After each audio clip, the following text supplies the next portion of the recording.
You're listening to an IOE podcast from the UCL Institute of Education.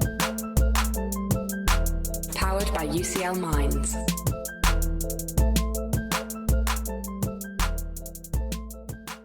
Hello, and thanks for joining us for this event, which is the first of two events in which we'll review how COVID-19 has affected education systems around the world. I'm Professor John O'Regan, Vice Dean International at the UCL Institute of Education in London, and I'm very pleased to be your chair today. We're holding these events in conjunction with the International Network of Educational Institutes, which brings together 11 faculties of education, including the IOE, to support a worldwide conversation about issues in education. Although meeting online makes sharing experiences across continents much easier, we still face the barrier of different time zones. So our speakers today all hail from INE member institutions located to the east of the UK.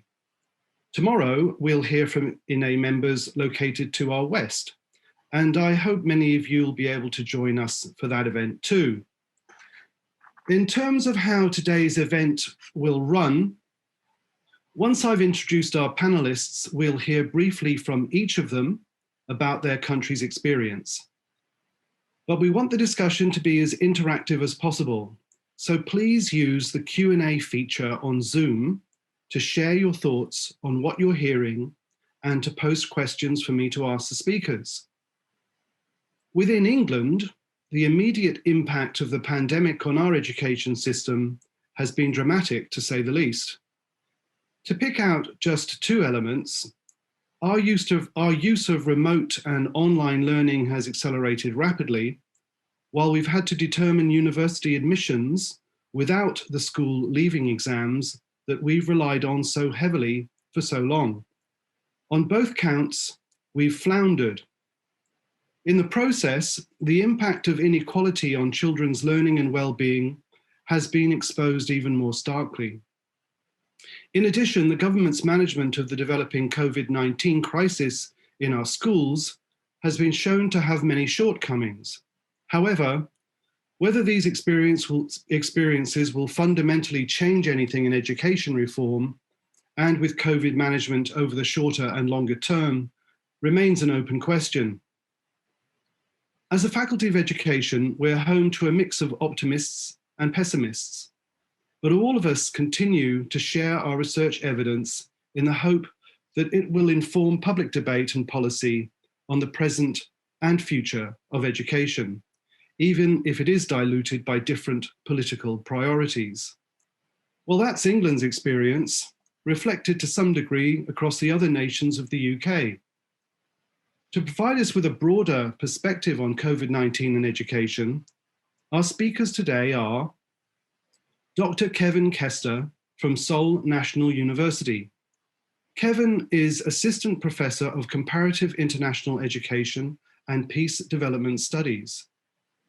An educational sociologist, he's also an active member of the Comparative and International Education Society, which draws its 3,000 members from over 110 countries. Our second speaker is Dr. Dennis Kwek from the National Institute of Education, Nanyang Technological University in Singapore. Dennis has over 25 years research experience in the UK and Singapore. He's currently Associate Dean at NIE and directs its Centre for Research in Pedagogy and Practice. Since 2004, he's led a multi-million-dollar government-funded suite of empirical studies into Singaporean classroom pedagogies. Our next speaker will be Professor Yasushi Maruyama from Hiroshima University. Professor Maruyama is Professor of Philosophy of Education and Deputy Executive Director for International Planning. His research interests include the philosophy of Wittgenstein, professional ethics in education, and post-colonialism. Following Professor Maruyama is Professor Zeng Xiaodong from Beijing Normal University. Professor Zeng is a professor in the Faculty of Education and Executive Director of the UNESCO International Research and Training Center for Rural Education. Her other research interests include early childhood education, teacher pay, and comparative education. And finally, our last speaker will be Dr. Natasha Ziebell from the University of Melbourne.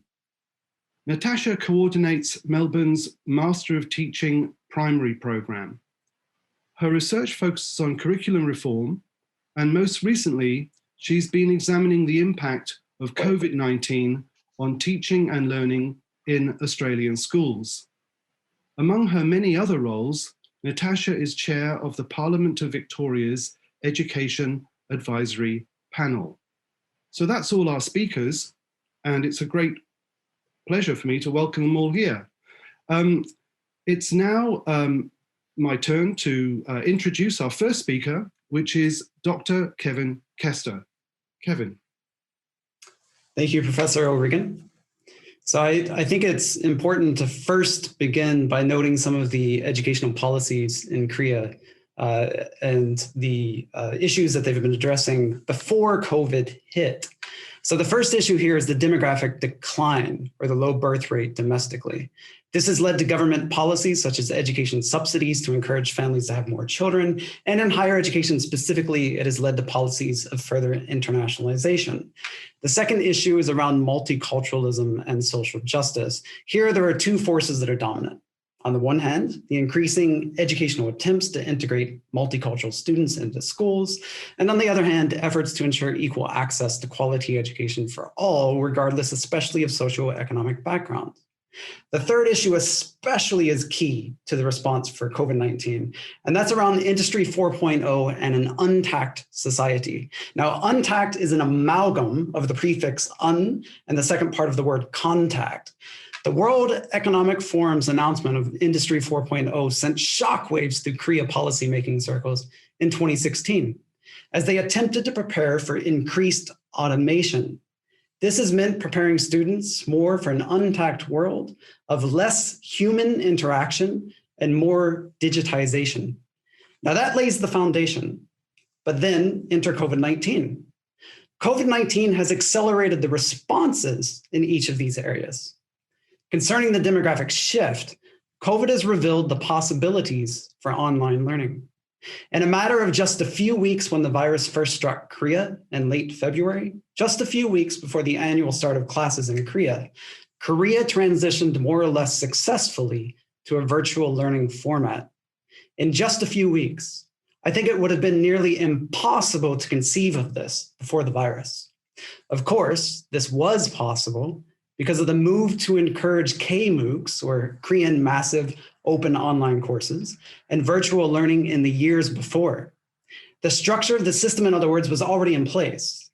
What this reveals for the possibilities to respond to the demographic decline is that it may be more possible than previously expected to offer both in-person and online courses, as well as hybrid, to more students, both domestically and overseas, to fill the seats that are left void by the low birth rate. And I would propose one more possibility is emerging here: a collaboration between large corporations and education to make this happen at scale. Imagine if Samsung teamed up with the university in Korea to co-offer these courses and the tech platforms that facilitate them. This could en masse resolve aspects of the demographic decline.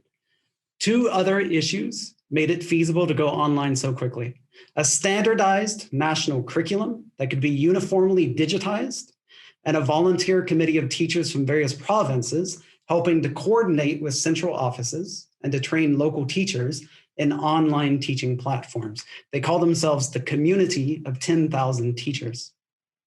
Concerning multiculturalism and social justice, one of the earlier efforts by the government, once the essential IT and servers were in place, was to provide free tech to those families in need.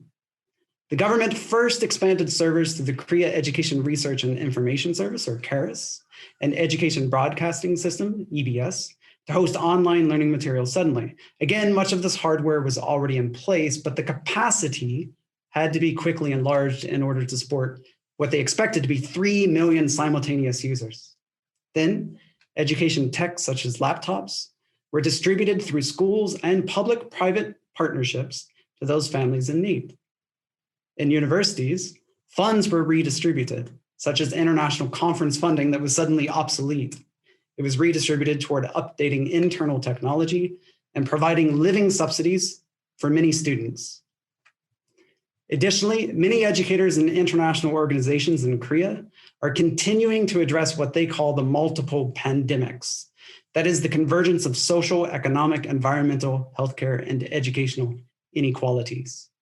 For example, it is understood that poverty doesn't just keep students from accessing educational content, but it also makes such students and their families more susceptible to the virus and toward getting more ill when those families lack access to quality healthcare and live in areas where social distancing is more difficult or where parents cannot afford to not expose themselves at work. Schools here provide daycare services for dual working families. Now, concerning untact in schools and universities, this was supported with strong social distancing measures, such as the government's 5-tier system of social distancing and syncopated scheduling with students alternating days at school. Additionally, the long-standing tradition in many Asian countries of having teachers change classrooms in schools rather than students helped to minimize student-to-student contact, as did the installation of plexiglass barriers on desks and in cafeterias.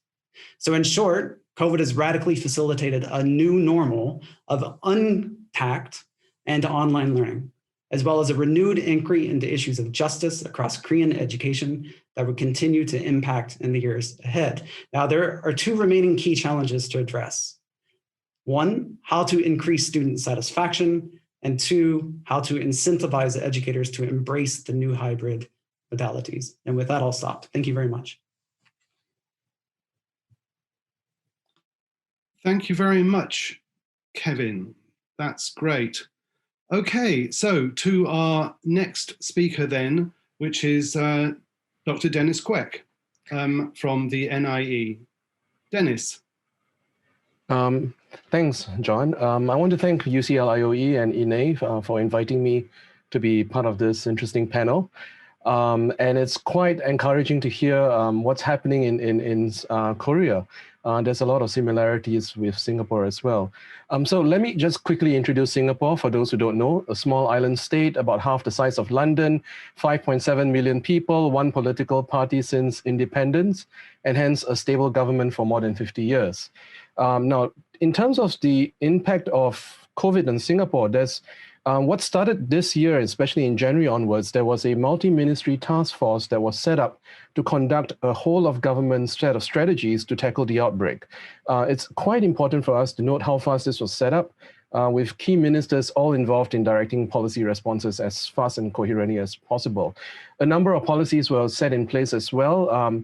I think similar to quite a number of countries, a national lockdown, which we call a circuit breaker for 2 months, the implementation of a national technological system of contact tracing, and strict regulations and enforcement of social distancing measures, which basically helped in many ways to cut down the number of cases that we have. So as of 12th of December, we have about 58,000 cases, 29 deaths, and currently no locally transmitted cases.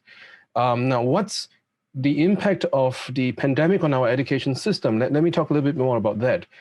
During the circuit breaker period, schools were closed for 2 months. So students were effectively stuck at home for those 2 months, much to the horror of a lot of parents. The Ministry of Education rapidly implemented what was known as home-based learning for all the students, including aspects of online learning. And post-circuit breaker, of course, schools reopened, but with contact tracing, rotating timetables, social distancing in place.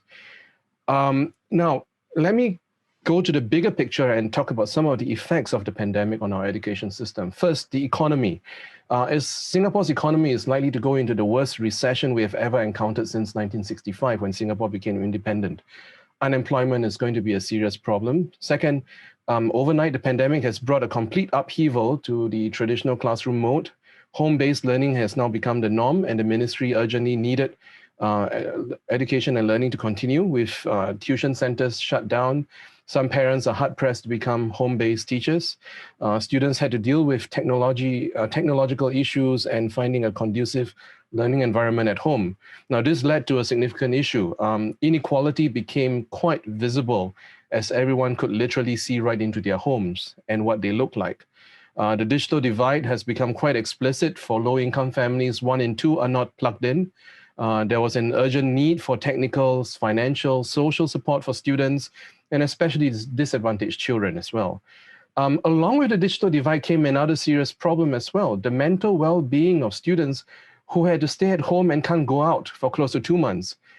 Youth psychiatric admissions went up by 2.5 times. For children with little parental support at home, a long tail on mental health is beginning to form.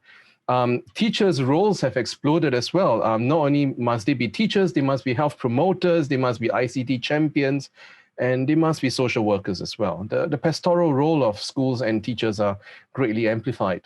What can be done for these problems that popped up overnight? The pandemic was effectively, to many people, a black swan event, cannot be predicted, has severe consequences. I'm going to introduce very quickly an idea of what's known as policy capacity. Is the ability of governments to make policy choices, hopefully intelligent ones, scan the environment, execute plans, and assess policy alternatives.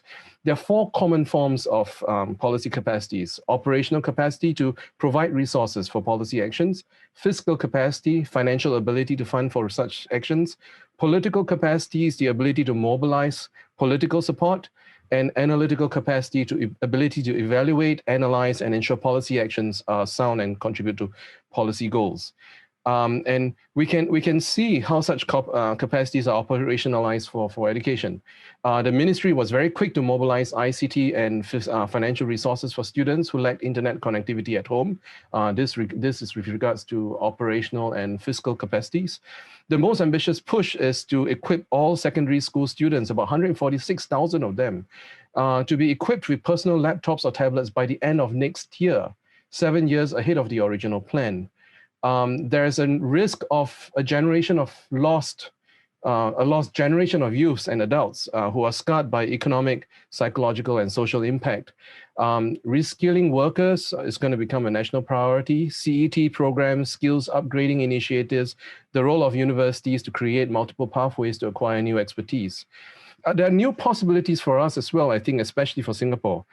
There's an opportunity to re-examine the purpose of education for us, to move beyond a fairly utilitarian objective towards a more holistic emphasis on learning. The focus on pastoral care has redirected attention away from high-stakes examination towards parents recognizing that children's well-being and social emotional support must be attended to both in schools and at home. Home-based learning has brought up discussions around children's self-directed learning. Policymakers saw how this can be positive, and there is a need for us to be part of that conversation about understanding the role of self-directed learning at home. And finally, the issues around the digital divide, issues of inequality, they have to be tackled head-on, and those are opportunities for us to think about. This leads me to the issue of analytical capacity. While governments can operationalize operational, fiscal, political capacities, universities play a very key role in working with policymakers to enhance their analytical capacities. Our School of Education has a wealth of knowledge and deep understanding about research evidence base that can be brought to bear on a government's analytical capacity. The problem is that of timing. Policies tend to be rolled out quickly. Policymakers tend to want answers and results quickly, but researchers take time to come up with solutions. The late Jeff Wheaty has talked about this as the disjuncture between policy-facing research and practical realities of policy making in practice. But policy implementations have to be studied, often rigorously evaluated, so that we can understand what kinds of future tweaks are required. And perhaps a leaf can be taken from how it all began in Singapore with the formation of that kind of a multi-ministry task force. It suggests that analytical capacity has to be coupled with a fairly ecological, whole-of-society approach, what I think Kevin has suggested as well. The involvement of communities, of NGOs, and not just the work of universities alone has to play a key role in this. And I think that role of boundary workers, of the use of people working together, what Chris Chapman calls reticulous, who can span the research, policy, and practice nexus in order to generate fast policies, is going to be what's going to become an important feature of our educational research landscape in the future as well. With that, thank you very much. That was really interesting. Okay, our next speaker is Professor Yasushi Maruyama from Hiroshima University. Professor Maruyama. Well, thank you very much for introducing myself. My name is Yasushi Maruyama, Hiroshima University. I'm very honored to have this opportunity of talking about our situation in Japan. Well, the title is Workarounds to Internationalization, ICT's Reshaping Educational Delivery in Japan. So let me share the slides.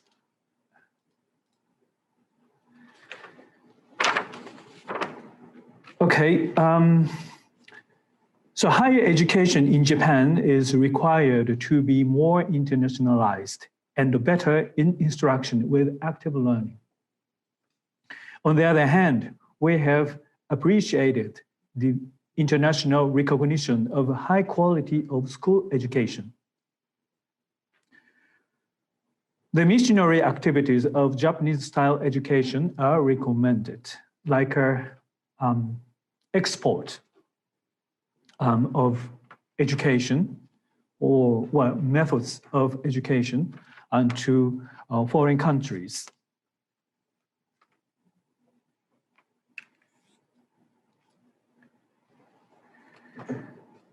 The more courses taught in English and the more student mobility are counted as indicators for internationalization in higher education. Our satisfaction with the quality in schools did not count digitalization as a tool for bettering school education.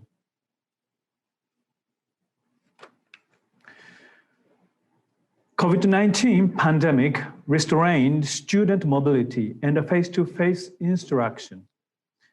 Even mailing printed study material was a popular reaction among elementary school teachers.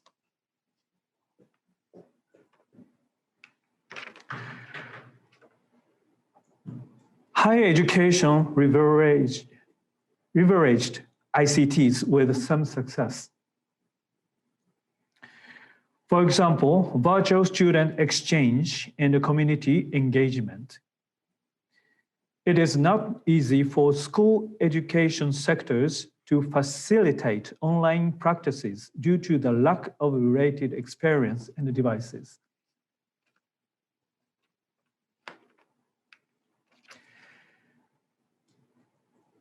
Reactions to the pandemic vary in different educational sectors.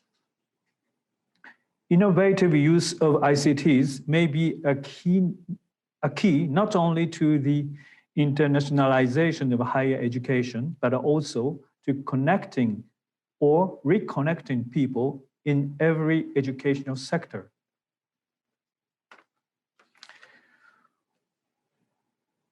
Okay, that's actually all that I prepared for today. Then,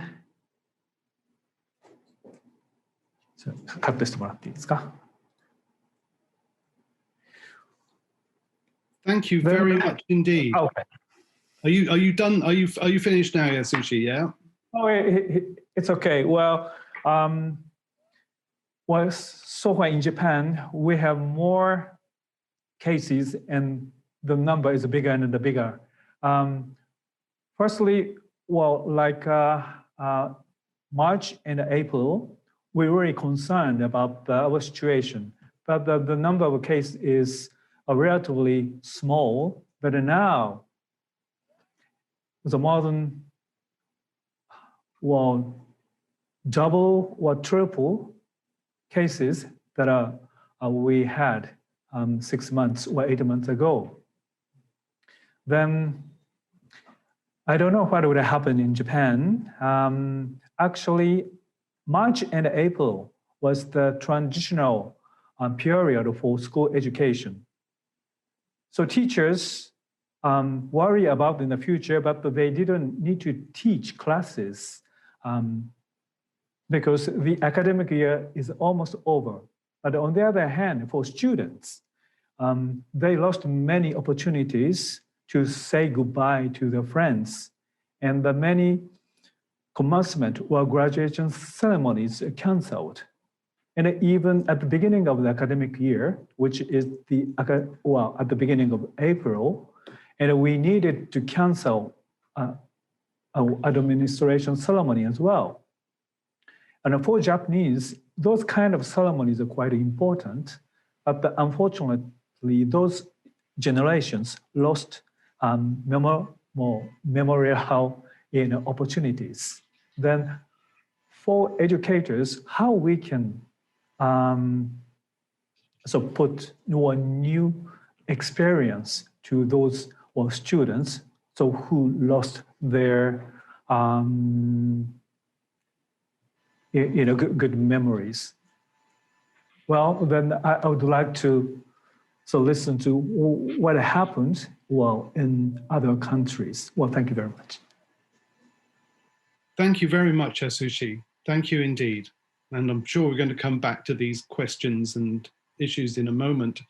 But before we do, it's my great pleasure to introduce as our next speaker, Professor Zeng Xiaodong from Beijing Normal University. Professor Zeng. Hi, I'm here. Thank you very much for your for Professor introducing me. I'm very glad to participate in this event. This reminded me in 2008, I with another dean in Singapore, we signed this agreement. And yes, it's very happy, more than 10 years passed by, and we come together in this way to give us a collective voice on this pandemic. So the feeling, the perception is quite complicated. One side, I'm very happy. We work together to give the world our collective voice. Another side, we did together in this way. So it's a little bit sad, but at least we work together. So I would like to give my voice on this event. And today I will participate. The view come from Western part of the world. My perception, my presentation is student voice on online learning during lockdown.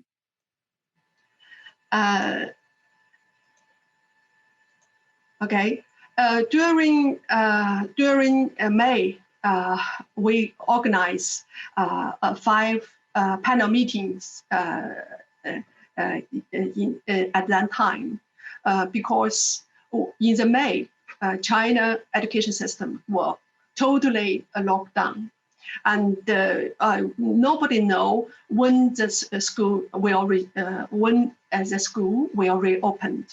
So in May, we can say I can say it's a darkness for the education system in China.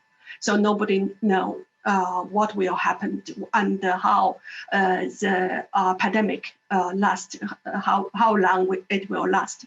So at that time, we organized this 5 panel meeting. We want to know what's the education response in the pandemic.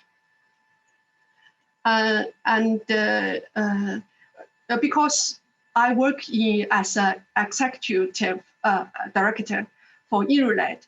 INRLED is a UNESCO category 2nd institution, and his mission is rural education. And so we want to know education, rural school is an end of education system. What's their response in COVID-19 crisis? That's our primary purpose in why we organize this panel meeting. And I also would like to provide some background information. From central government to local education authority, there is totally 4 levels, from central to provincial to city to county. So 4 levels in education. So I would like to do, a rural education, rural school, they located in the very far ending of the system. What's their response? Are they get enough support? So that's why I organized 5 panel.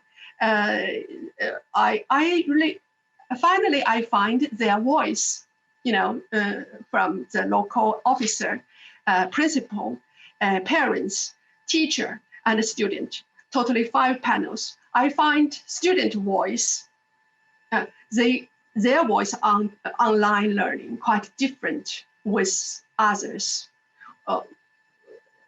different with their teacher, different with their principal, and different with their parents. And among them, they also give a different response. So I would like to share my findings in this panel meeting. So in the sample, some students come from 2 advanced county. One is in Qingdao, another one is in Jiangsu, Wuxi. And some students come from 2 medium developed county, Jiangxi and Heilongjiang, and the rest of students come from the 4 poor and remote counties. This is a sample distribution, and our findings, I find adult, their response is as you expected. They are complaining about their burden, extra burden. They don't like online learning, and they complain, the role shifting from teacher to parents, and parents complain the extra burden, and the teacher complains their social work they have to carry on, and but the student, their voice quite different. Are they hate online learning?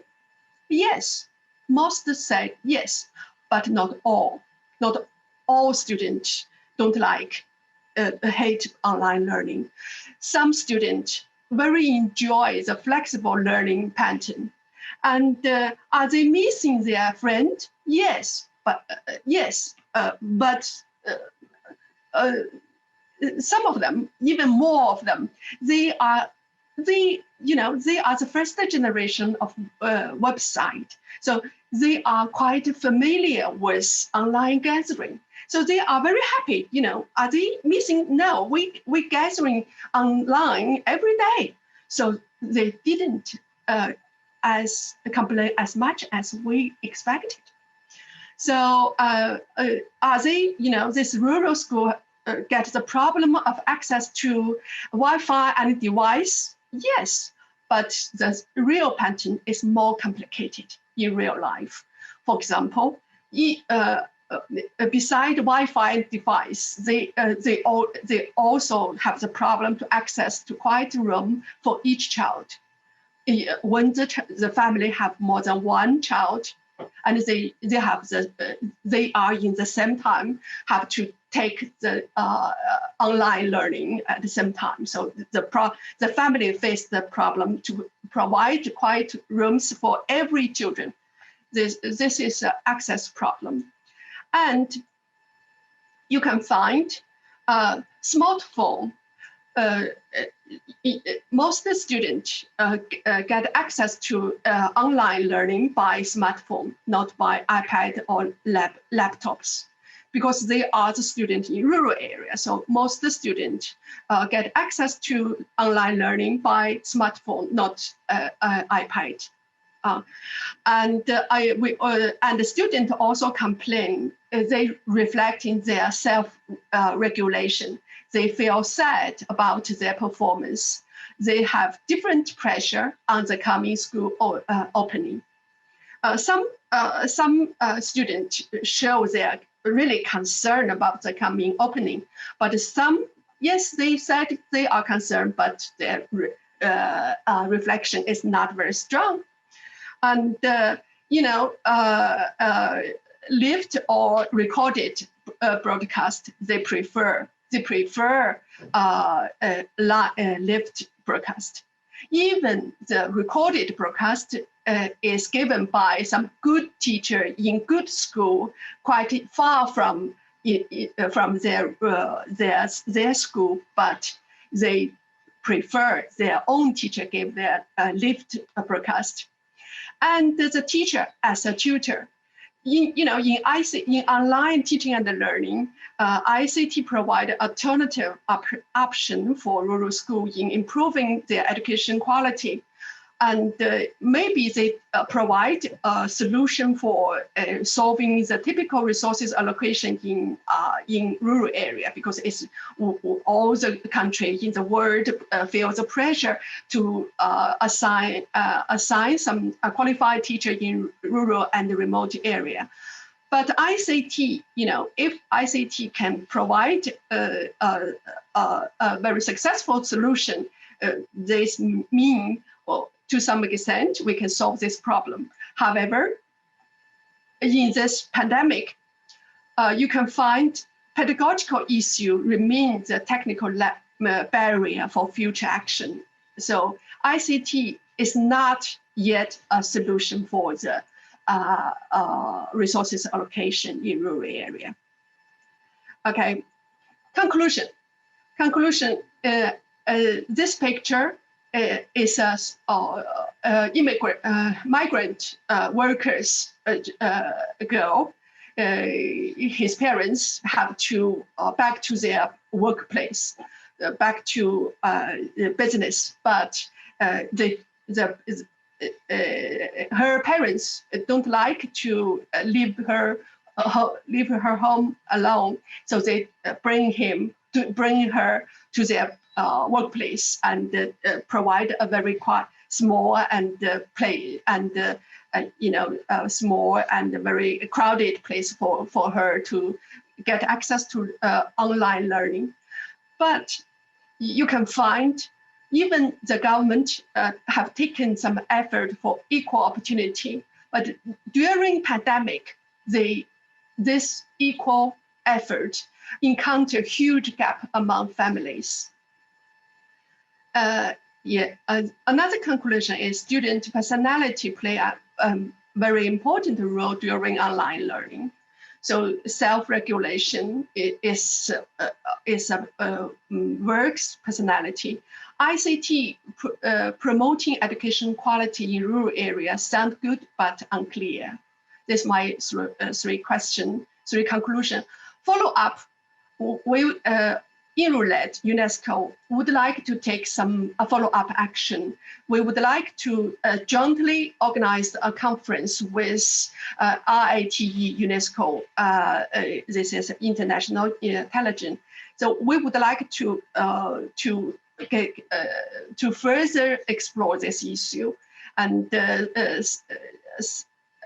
we would like welcome you to participate in this coming event again. Hope we can further discuss this issue. Okay, this is my funding and my invitation. Thank you very much for your listening. Thank you very much, Professor Zeng. Thank you indeed. So our last speaker now is Dr. Natasha Ziebell from the University of Melbourne. Natasha. I just wanted to introduce very briefly the context in Australia. We're a very multicultural and diverse society, and we have a population of around 25 million people. During the lockdown period, I did, just to give you a bit of an idea about how it was managed across Australia, I've created a timeline that I'll share now. Just if you bear with me. There we go. Okay, now this timeline was really quite interesting because what it shows is that the different states and territories across Australia had different policies in relation to COVID, depending on what was happening in the state. Now, we are a federation of 6 states and 2 territories. So we did have policies at the national level. However, the states ultimately decided how the school systems would be managed during this time. So as you'll see in Victoria, now Victoria probably had they did have the most significant and extreme lockdown periods, and that was a direct result of the impact of COVID here in Victoria. So we had a lockdown period of 11 weeks. Things went back to, we had an interim period, but then as cases started to escalate again, we went into a second lockdown period. So 25 weeks altogether, with the number of cases peaking in August. So we've had well over a month of 0 cases in Victoria, and things are starting to open up again. But you'll notice in the other states and territories that they had a much shorter period of lockdown and remote learning. And we had, in some states, we had optional remote learning. So schools remained open in every state for essential workers, but in some states there was an optional option. So if parents wanted to keep their children at home because they had various concerns or the children were vulnerable for some reason, the teachers then needed to continue teaching their class, but also ensure that there was provision for students learning from their home environment. So even though these aren't shaded in very much, the teachers in those situations were still trying to manage dual modes of delivery. We actually had the opportunity to release a research project, or to conduct a research project at the height of all of the closures across the states. I won't report on those, but I will comment that Professor Zhang's results are very similar. There are some common themes across the countries internationally. Now, I did want to just quickly raise some of the issues that, or some of the processes that we went through. So similar to other countries, the initial policies in Australia were health directives, which were aimed at saving lives.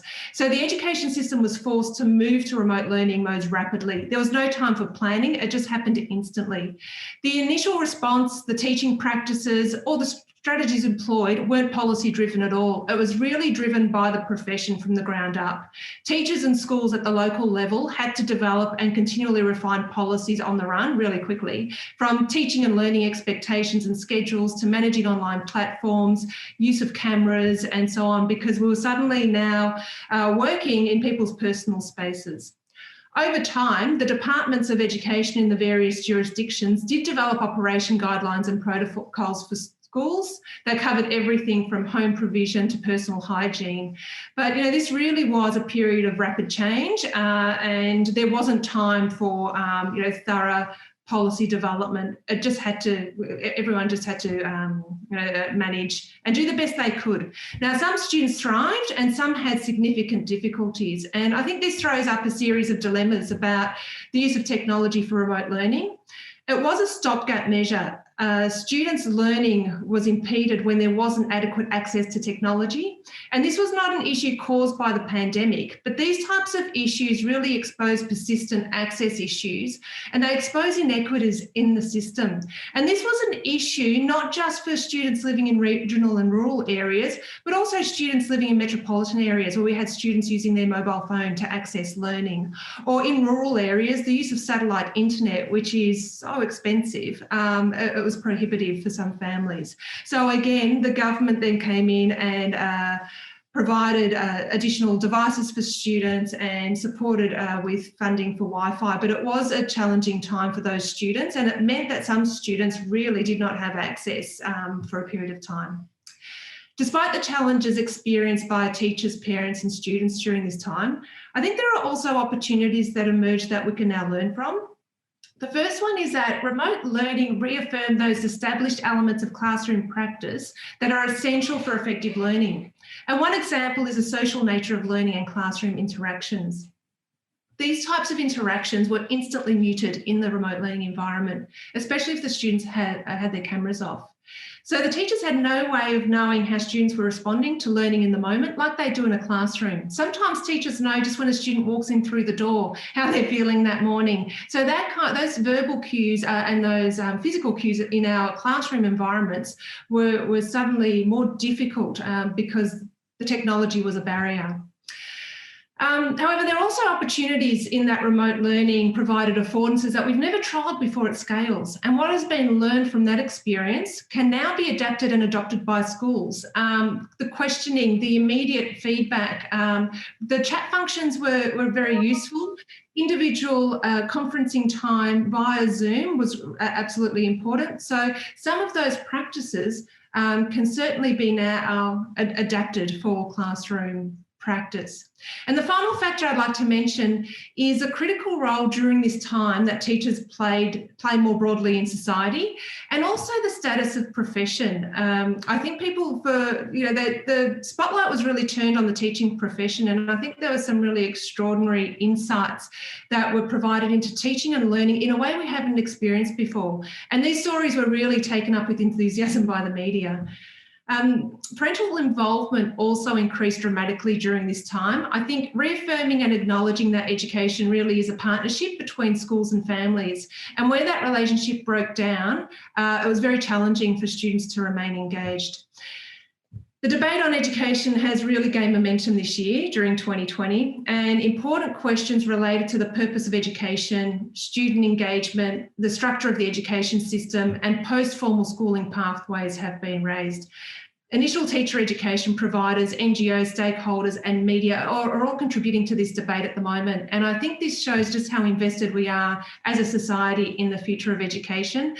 And I think it provides a really good launching pad now to consider perhaps some reform and some new ideas, some fresh ideas, creative ideas for education. Thank you, John. Thanks very much, Natasha, for a very insightful overview of what has been happening in Australia. And thank you to all my speakers for their inputs on what has been a most trying and indeed traumatic time for all of us around the world in terms of dealing with education in this very unusual time. And I can see how there are synergies between our experiences globally, and also how there are different approaches to the way in which we manage education in our different contexts. And part of that has been just how agile our governments have managed to be in terms of responding to the effect of the pandemic and its sudden onset. And then indeed, as Natasha's just mentioned, indeed everybody has mentioned how the teaching profession has had to then step into that breach and take on a whole series of roles, which I think it was Dennis who said about the way in which pastoral care has changed, and we are taking on a multiplicity of roles as teachers and educators. And so I think to start off, I have a number of questions in the chat line. And one of the things that I think everybody touched on really was just the health and well-being of our pupils, of our student population. And as an aspect of that is, how are our governments responding to the problem of learning loss and catch-up in terms of what's happened in our schools, and supporting our students. Would anybody like to take that? Perhaps Dennis, would you like to kick us off?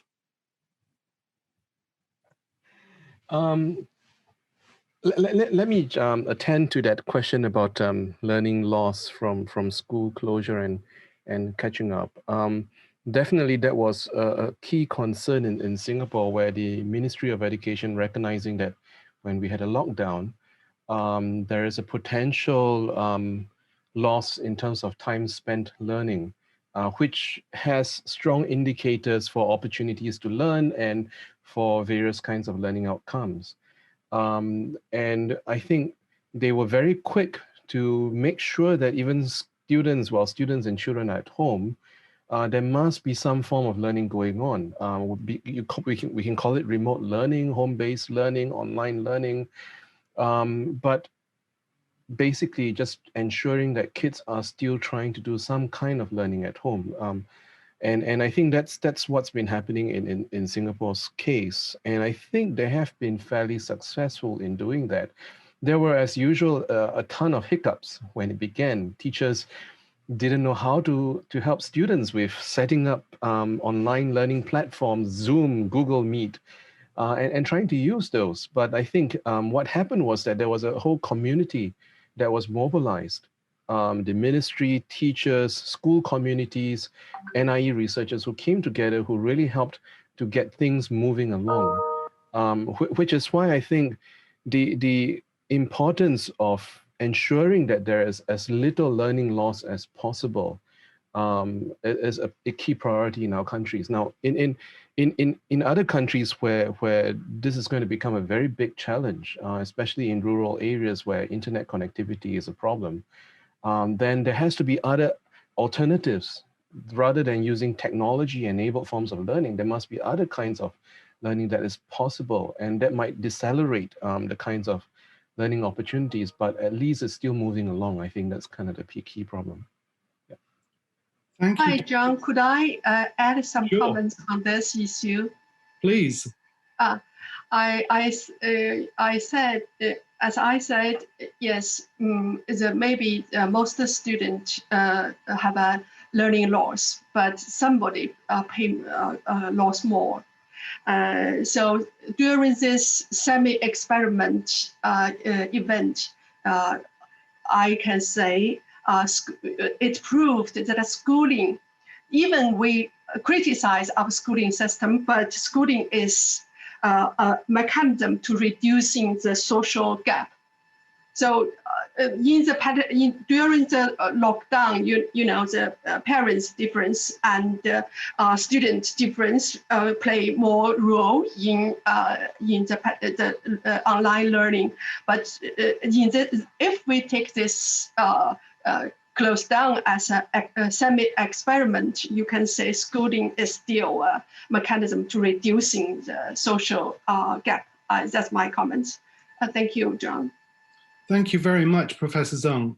I'm conscious that I've got a lot of questions here, and we've got a limited amount of time. So if it's all right, I'm going to shift the emphasis now from the pupils to the teachers. And I'd like to try and combine two questions which I've got in the chat here. One asks, could the panel say more about the consequences of the COVID-19 pandemic for teachers? Dennis has talked about the breadth of their role, and indeed so has Natasha. And as part of that, in terms of the role of teachers, of course, the role of the teachers is to teach, but in online learning, does the panel think that that online teaching has strengthened the technical models of education, so that there's more emphasis on right and wrong answers in the actual mode of learning, the mode of practice? Or do you feel that there is now more possibility to support student capacity to engage with uncertainty and knowledge diversity, which effectively explore how they are experiencing their lives now? If I've articulated that sufficiently well, perhaps I could ask Natasha, would you like to talk about the teacher experience? Sure. Now, it's a really good question, actually. And I think while teachers have done an admirable job this year, they've been incredibly creative and resilient. I think we need to also be mindful of how far the profession can be pushed now, looking forward. I think we need to tread cautiously. How much are we expecting from them moving forward? I worked with some teachers last week and they were enthusiastic. They were full of hope and inspiration for next year. But I'm also aware that there's a sense of fatigue that's starting to set in. Look, it's really interesting when you talk about the technical aspects. There's some research coming out now to show that student mathematical proficiency has actually increased during this time, but other skills such as writing have not shown as much progress as you would expect in a classroom. So yes, look, teachers were really creative. They were creating videos so students could review those videos during remote learning time.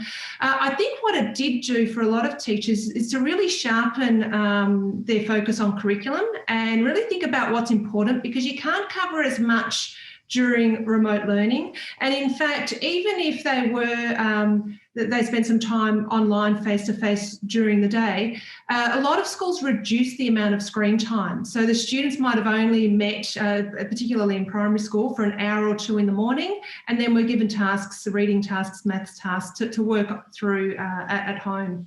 I just did want to mention something too, though. One of the concerns from our teachers were for those students that were already disengaged with the education system, and the remote learning period then further disengaged them. So it was very difficult in some cases for teachers to make contact with those students. And I'm sure that in some cases they may never have returned to school. So I think in terms of our more vulnerable students, teachers had a very difficult time. In our research, we found that 75% of teachers said that they were really concerned about student wellbeing during this time.